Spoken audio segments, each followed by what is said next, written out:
Shalom à tous, bien-aimés frères et sœurs, grâce et paix sur vous au nom du Mashiach notre Adon. Bienvenue au sacerdoce du Nazir, la voix sainte. Je suis le Kohen Hanazi Nezaria, fils d'Israël biologique de la tribu de Lévi. Alors mes bien-aimés, je viens échanger avec vous sur un sujet extrêmement important. Alors aujourd'hui, le thème que je veux développer avec vous est qu'est-ce qu'un Dieu? Et surtout, quel est son rôle dans la vie d'un être humain? Le mot Dieu, en français, vient de la racine hébraïque qui est le mot Elohim. Alors, le mot Elohim signifie les êtres souverains, les êtres forts, les êtres puissants. C'est-à-dire, tous les êtres dans l'univers qui sont plus forts que les humains, qui sont plus élevés que les humains, qui sont plus glorieux que les humains, c'est ceux-là qu'on les appelle des Elohim. Et même s'il arrivait que nos ancêtres meurent après avoir accompli leur 3e cycle, alors ils vont rejoindre bien sûr le monde des dieux. Alors, c'est vrai que dans le christianisme, vous allez entendre qu'il n'y a qu'un seul Dieu. Le christianisme dit qu'il n'y a qu'un seul Dieu. Et le piège est que quand l'Occident est arrivé avec l'évangile, donc ils vont présenter le Christ, selon leur doctrine, comme le Dieu véritable. Et ils sont venus dire à nos ancêtres que oui, tous les dieux que vous avez là, ce ne sont pas des dieux. Il n'y a qu'un seul Dieu, donc il faut croire en un seul Dieu, parce qu'il n'y a pas plusieurs. Voici un faux évangile qu'on a prêché aux gens. Alors, nous allons prendre avec vous un premier passage, qui est dans l'épée justicière, le chapitre 2, le verset 9. Alors, dans ce passage, c'est Lucifer, avant de devenir le diable, avant de devenir mauvais. Qu'est-ce qui a poussé Lucifer d'ailleurs à pécher? La parole nous dit, l'épée justicière, au chapitre 2, le verset 9. Je monterai aux cieux, je placerai mon trône au-dessus des étoiles du Très-Haut, et je m'assiérai sur la montagne de l'assemblée des Elohim. Du côté d'Aquilon, je monterai au-dessus des hauts lieux des nuées et je serai semblable au Très-Haut. Alors dans ce passage, on voit Lucifer. La convoitise de Lucifer était de monter plus haut dans l'assemblée des dieux. Okay? Donc il faut comprendre que Lucifer n'avait pas la permission de siéger dans l'assemblée des dieux.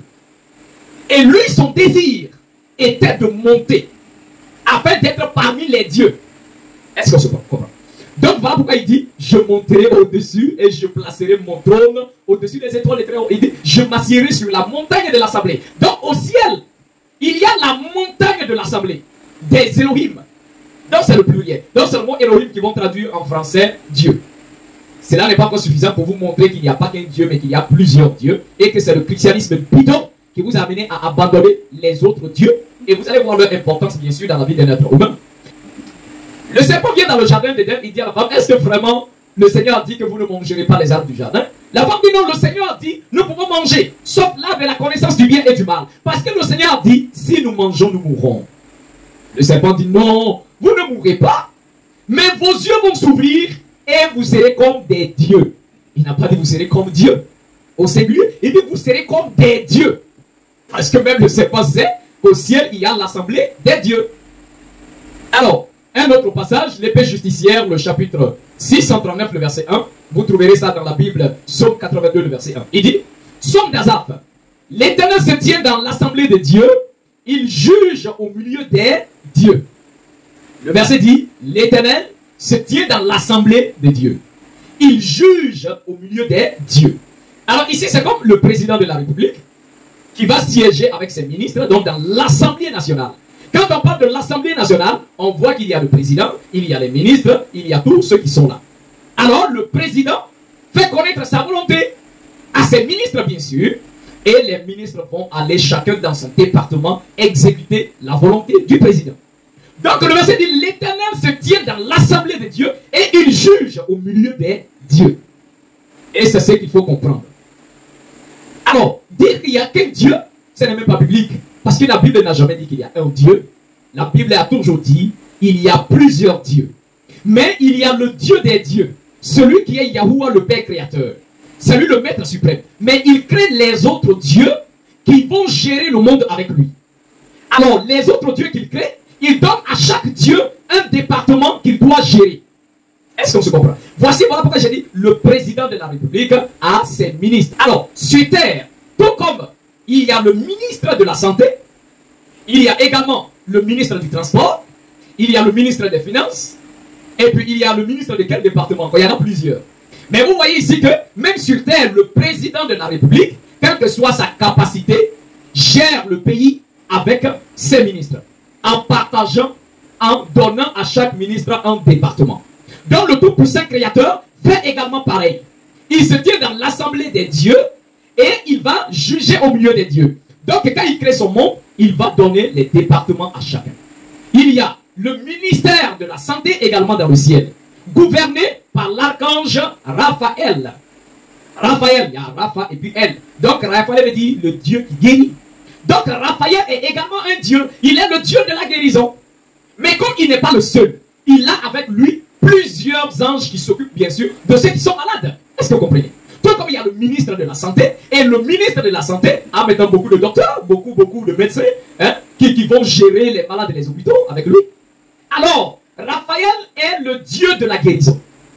Donc le Tout-Puissant Créateur lui donne le département de la santé.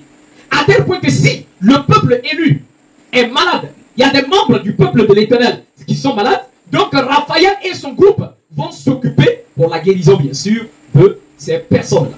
Alors, il y a également le ministère de la protection et de l'environnement. Le ministère de la protection, dans le ciel, c'est l'archange Michael. L'archange Michael, c'est le Dieu de la protection et le Dieu du combat. Donc, il a avec lui plusieurs autres anges et qui vont s'atteler, bien sûr, s'occuper de la vie des croyants afin de les protéger, afin de les garder, afin qu'ils ne soient pas détruits. Voilà pourquoi la parole dit l'ange de l'Éternel campe autour de ceux qui craignent le Seigneur et les arrache du danger. Alors, Michael est le Dieu de la protection et le Dieu de l'environnement. Donc, vous voyez que même l'ordre physique, le gouvernement terrestre est copié sur le gouvernement céleste. Donc, après ça, il y a également l'ange de la prospérité. L'ange de la prospérité, c'est l'archange Shelem-El. L'archange Shelem-El est l'archange de la prospérité. C'est lui qui apporte la prospérité aux hommes. Mais lui, il est surtout l'ange des eaux. Alors que Michael est l'archange du feu. Il est l'ange du feu. Ok? Mais Shelem-El est l'archange des eaux. Dans son nom déjà, Shelem-El, c'est-à-dire le Dieu de la paix. Shelem vient du mot shalom, shalom. Il signifie la paix. Mais en même temps, ça signifie la prospérité. Parce que si toi tu n'as pas mangé, tu auras la paix, toi. Tu n'auras pas la paix. Si tu es pauvre, tu seras en paix. Tu ne vas même pas dormir. Ton sommeil sera hanté. Alors, Shelem-El étant l'archange de la prospérité également. Alors, tout comme sur terre, il peut avoir le ministre des Finances. Alors, Shelem-El est le ministre des Finances dans le spirituel, bien sûr. Est-ce qu'on se comprend? Alors, quelqu'un va me dire oui, mais on doit s'adresser à l'Éternel lui-même. Donc, on n'a pas à passer par quelqu'un d'autre sans intermédiaire. Ça, c'est quelqu'un qui n'est pas intelligent. Il n'est pas intelligent, quelqu'un qui pense comme ça. Je vais te prendre un exemple. Toi, tu es en Côte d'Ivoire. Ton père est aux États-Unis. Ton père est occupé. Il a des entreprises à gérer. Il a des voyages à effectuer.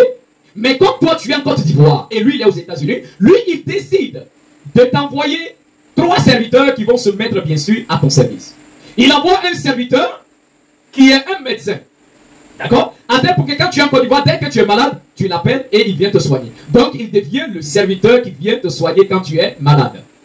Ton père met également à ta disposition le serviteur qui, non seulement va t'aider dans ton déplacement, il est ton chauffeur. Donc, à chaque fois que tu veux sortir, lui, il doit te conduire. Et après ça, il t'envoie également un chef cuisinier pour que tes plats soient bien cuisinés par lui. Et même, il envoie un 4e serviteur qui est celui qui va s'occuper de toutes les dépenses que tu effectues. Quand tu as besoin d'acheter quelque chose, c'est lui qui fait sortir l'argent. Il met tout à ta disposition au nom de ton père qui est aux États-Unis. Maintenant, ma question. Étant en Côte d'Ivoire, quand tu as besoin de te déplacer, est-ce que tu vas prendre ton téléphone? Oui, allô papa, vraiment je veux me déplacer. Est-ce que tu peux appeler le serviteur et le chauffeur il n'a qu'à venir? Mais attends, de quoi tu fais? Qu'est-ce que tu fais? On t'a déjà donné le chauffeur. Toi-même appelle-le. Appelle-le qu'il vienne. On se comprend. Donc tu n'as plus à déranger ton père pour ça. Quand tu as besoin de manger, c'est pas ton père que tu vas appeler. C'est le chef cuisinier que tu appelles. Quand tu es malade, c'est le docteur que tu appelles. Parce que ce sont des serviteurs que ton père a mis à ta disposition afin de t'aider.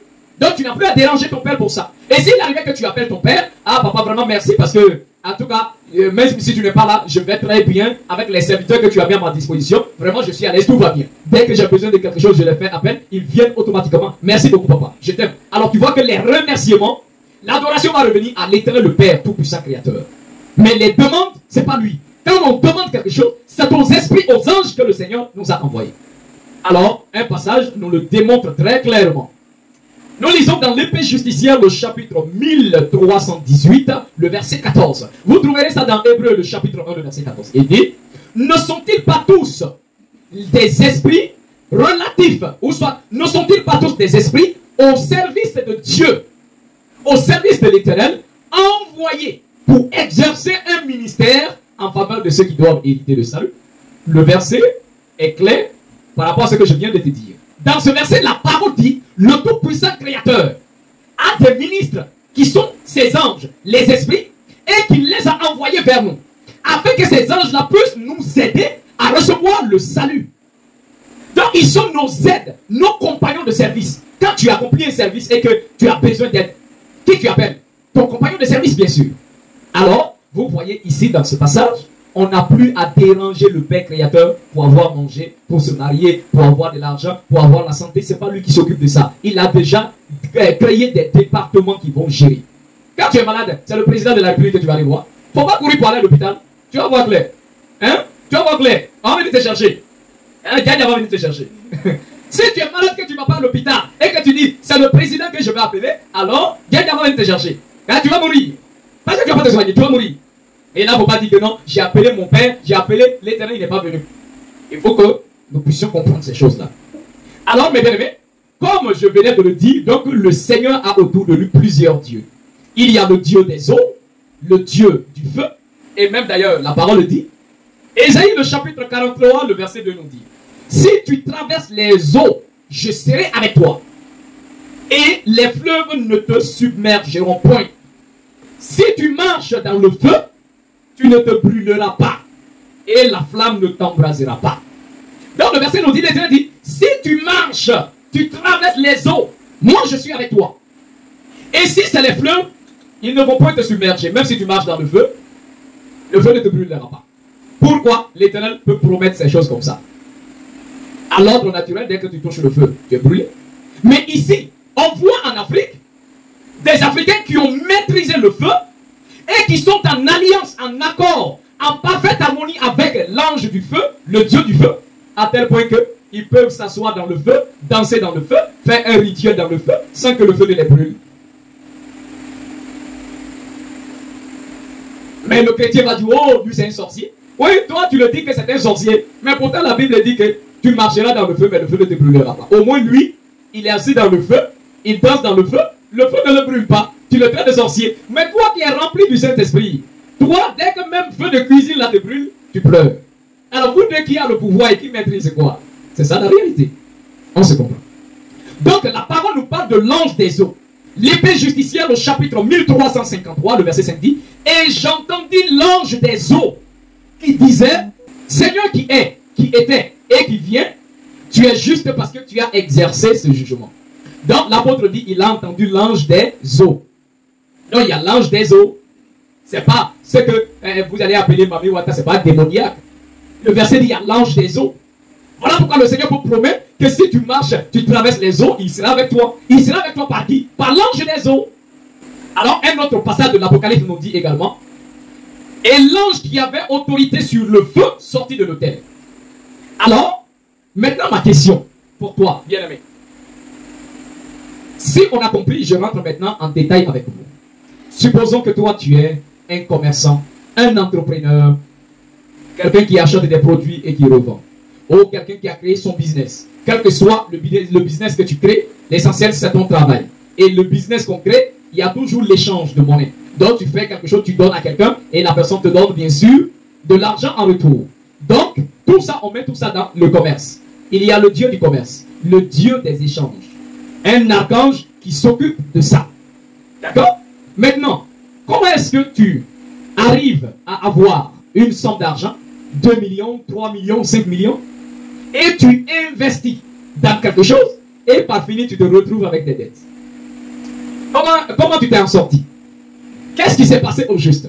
Pourquoi tu es tombé? Et pourquoi même tu n'arrives pas à décoller? Parce que tu n'es pas en accord avec les esprits de l'Éternel. Le monde physique est d'abord géré par le monde spirituel. Est-ce qu'on se comprend? De la même manière que dans le monde physique, il y a des entreprises, dans le monde spirituel, il y a également des entreprises. De quoi il est question? Notre monde est parallèle. Le monde des humains et le monde des esprits. Les deux mondes sont parallèles.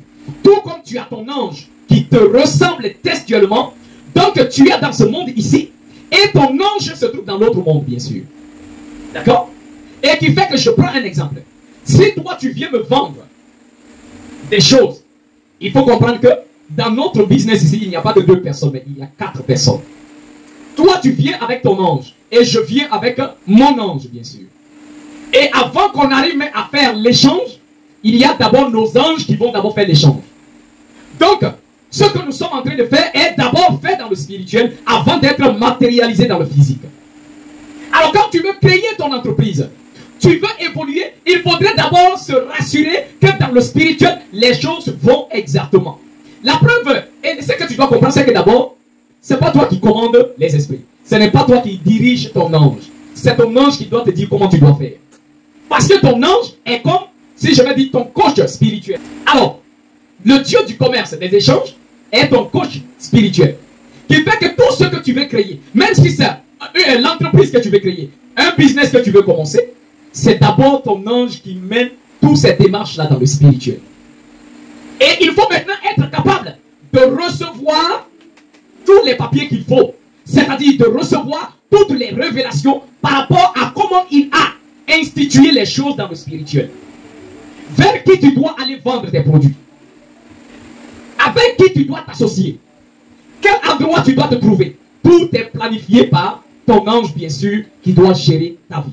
Mais dommage, tu l'as abandonné, tu te lèves, tu as 100 000, tu as 1 million, tu te dis bon, tu as commencé à vendre les habits, et puis tu t'en vas. Est-ce que c'est ce qu'on t'a dit d'aller faire? Et tu vas aller, tu vas être surpris que tes 1 million finissent, et puis tu te retrouves à rien. Tu pries, tu dis que le Seigneur ne m'a pas exaucé. C'est toi qui n'as pas écouté, ouais. Sinon le Seigneur exauce. Il nous a toujours exaucé. Mais c'est toi qui n'écoutes pas. Donc il est important, mes bien-aimés, de revenir à cette spiritualité authentique de nos pères.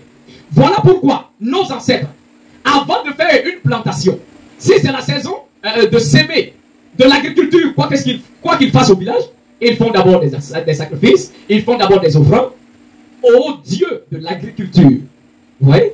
Et quand ils font tout ça, maintenant c'est les esprits qui les accompagnent dans l'agriculture, à tel point que quand ils vont s'aimer, en tout cas la récolte et la semence sont excellentes.